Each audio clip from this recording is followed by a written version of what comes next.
Hi hello welcome to Shobhan talkies. Friends, ఈరోజు మనందరికీ తెలుసు శోభన్ బాబు గారు ఇండస్ట్రీలో చాలా సోగ్గాడిగా ఒక మంచి పేరు తెచ్చుకున్నటువంటి అందమైన హీరో అని. ఎందుకంటే ఆయన ఒక టైంలో యూత్ని అట్రాక్ట్ చేసేటటువంటి హీరోల్లో ఆయన సోగ్గాడిగా అందగాడిగా మొదటి స్థానంలో ఉండేవారు అన్నమాట. అటువంటి ఎన్నో సంవత్సరాలు ఎన్నో సినిమాలు చేసినటువంటి ఆయన చేసినటువంటి సోగ్గాడు సినిమా 50 సంవత్సరాలు పూర్తి చేసుకున్నటువంటి సందర్భంలో ఆ సినిమాలో నటించినటువంటి కో ఆర్టిస్టులు, హీరోయిన్స్, కళాకారులు అందరినీ ఎవరెవరు ఉన్నారో వారందరినీ పిలిచి సన్మానించారన్నమాట. ఆయన గురించి అందరూ మాట్లాడుతూ చాలా క్రమశిక్షణ కలిగినటువంటి హీరో, చాలా అంటే చాలా క్రమశిక్షణ, టైం మెయింటైన్, ఎవరిని ఎలా రెస్పెక్ట్ చేయాలో చేస్తూ చాలా మంచి పేరు తెచ్చుకున్నటువంటి హీరోలో ఒక్కరైనటువంటి శోభన్ బాబు గారు. ఫ్రెండ్స్, ఆయన గురించి మనం చాలామందికి తెలియని కొన్ని విషయాలు తెలుసుకున్నట్లయితే ఆయన చిన్నతనం అనేది ఫ్రెండ్స్ 1950 కృష్ణా జిల్లా మైలవరం హై స్కూల్లో షేక్స్పియర్ రాసినటువంటి ఒక నాటకాన్ని విద్యార్థులు ప్రదర్శిస్తున్నారు. అందులో 13 ఏళ్ళ ఒక కుర్రాడు, మామూలుగా మనం చూసే ఉంటాం స్కూల్లో పిల్లలు ఏదైనా పద్యాలు చెప్పమన్నా పాటలు చెప్పమన్నా అసలు పాఠం ఒప్పించినట్లు ఒప్పిస్తూ ఉంటారనమాట. ఆ విధంగా ఆ కుర్రాడు టకటక టకటక అని పాఠం ఒప్పించినట్లు ఒప్పించేస్తున్నాడు. అందరూ చూసిన వాళ్ళందరూ నవ్వుకున్నారనమాట. అంటే ఆ పిల్లోడు చెప్తున్నటువంటి డైలాగ్ శైలి కావచ్చు, దాన్ని బట్టి అందరూ నవ్వుకున్నారనమాట. అప్పట్లో నాటకం అయిపోగానే ఆ పిల్లవాడు తన గురువు దగ్గరికి వెళ్ళాడు అనమాట. వెళ్ళి, సార్ ఎందుకు అందరూ నవ్వుతున్నారు, నేను చేసిన నాటకం బాగలేదా అని అన్నాడు. ఆ గురువు ఆలోచిస్తూ, ఒక విద్యార్థికి స్ఫూర్తినిచ్చేది ఒక గురువు. తనని డిసప్పాయింట్ చేయడం ఇష్టం లేక చాలా బాగా చేశావు అని చెప్పారు. అదే శోభన్ బాబు గారి నట జీవితానికి ఒక పునాది అని చెప్పుకోవచ్చు. తర్వాత విజయవాడలోని సిఆర్ రెడ్డి కళాశాలలో కాలేజీ కోసం జాయిన్ అవ్వగా అక్కడ తన సహా స్టూడెంట్స్ శివరామకృష్ణ, మురళీమోహన్ గారులతో కలిసి ఆయన నాటకాలు అయితే వేయడం ప్రారంభించాడు అనమాట. పునర్జన్మ అనేటటువంటి ఒక నాటకం ఆయనకి చాలా మంచి పేరు తెచ్చిపెట్టింది. తర్వాత కీలుగుర్రం అనే ఒక సినిమా వచ్చింది. దాన్ని చూసి తన సినిమాల్లో చేరాలనే ఒక ఆతృత అయితే ఆయనకు పెరిగింది. తర్వాత ఎన్టీఆర్ గారి మల్లీశ్వరి అనే ఒక సినిమా రావడంతో అప్పటి నుంచి ఆయన ఎన్టీఆర్ గారి అభిమానిగా మారిపోయారు. ఆయనకి డిగ్రీ పూర్తి కాగానే లా చదవాలనేసి చెన్నై బయలుదేరాడు.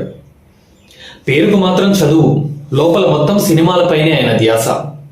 మధ్యాహ్నం వరకు చదువు, తర్వాత స్టూడియోలు చుట్టూ తిరగడం ప్రారంభించాడు అనమాట.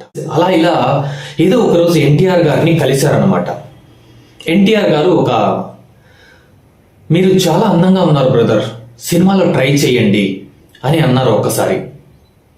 అప్పటి నుంచి ఆయనకి ఇంకా నేను చేయగలను అనేటటువంటి ఒక ఆతృత ఆయనలో పెరిగింది, ఆత్మబలం పెరిగింది. అంత ఈజీ కాదు సినిమాల్లో అవకాశాలు దొరికేది. అప్పుడైనా ఇప్పుడైనా ఎప్పుడైనా ఒకేలా ఉంటుంది. సినిమా అంటే అంత ఈజీ కాదు. ఆఖరికి ఎన్టీఆర్ గారే తనకు దైవబలం అనే ఒక సినిమాలో ఒక వేషం ఇప్పించారు.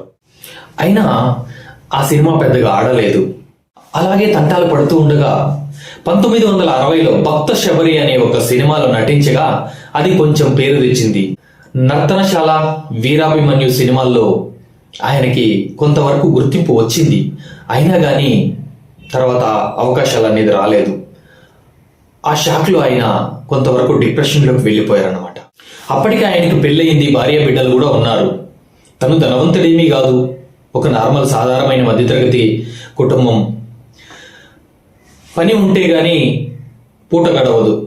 ఇంకా తన భార్యతో అయితే చెప్పారనమాట, ఇంకా మనం ఈ ప్రయత్నాలు మానేసి మన సొంత ఊరికి వెళ్ళిపోదాం, ఏదో పని చేసుకొని బతుకున్నాం అనేసి నిర్ణయం అయితే తీసుకున్నారనమాట. ఆయన భార్య చాలా రోజుల నుంచి కష్టపడ్డాం కదా, ఖచ్చితంగా మీరు హీరో అవుతారు, ఇంకొన్ని రోజులు ట్రై చేద్దాం, ఎంత కష్టమన్నా కానీ కలిసి పడదాం, మీరేం వరి కాకండి, మీరు ట్రై చేయండి, ఖచ్చితంగా మీరు హీరో అవుతారనేసి ఒక ఓదార్పునిచ్చింది.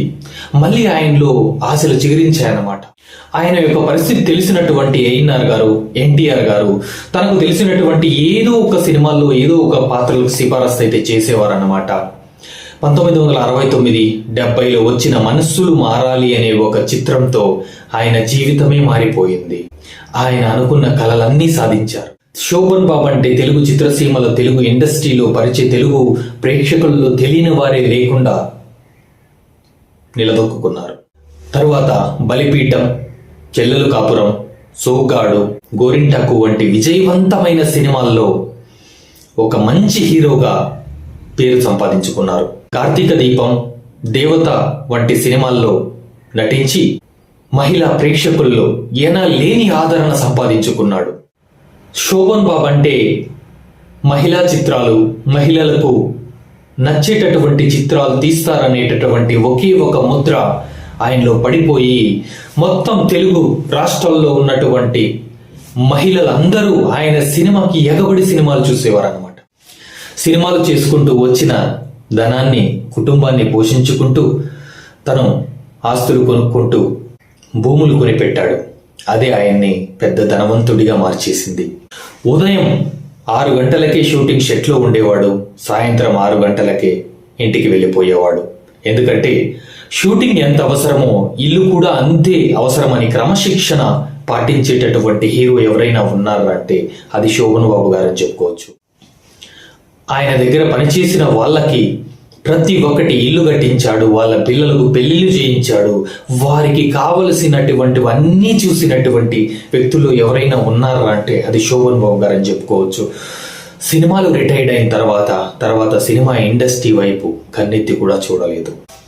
ఒక సినిమాల్లో హీరోగా తన కోసం, తన సినిమాలకు నచ్చిన, తన సినిమాల కోసం వెయిట్ చేసేటటువంటి ప్రేక్షకులకు ఒక మంచి హీరోగా, తన భార్యకి ఒక మంచి భర్తగా, తన పిల్లలకు ఒక మంచి తండ్రిగా మన తెలుగు చిత్రసీమకు ఎనలేని కృషి చేసినటువంటి శోభన్ బాబు గారిని మళ్ళీ ఒకసారి స్మరించుకుంటూ ఆయన సోగ్గాడు సినిమా 50 రోజుల సందర్భంగా ఆయన్ను గుర్తు చేసుకుంటూ ఆయన ఆత్మకు శాంతి చేకూరాలని కోరుకుంటూ థ్యాంక్ యూ సో మచ్.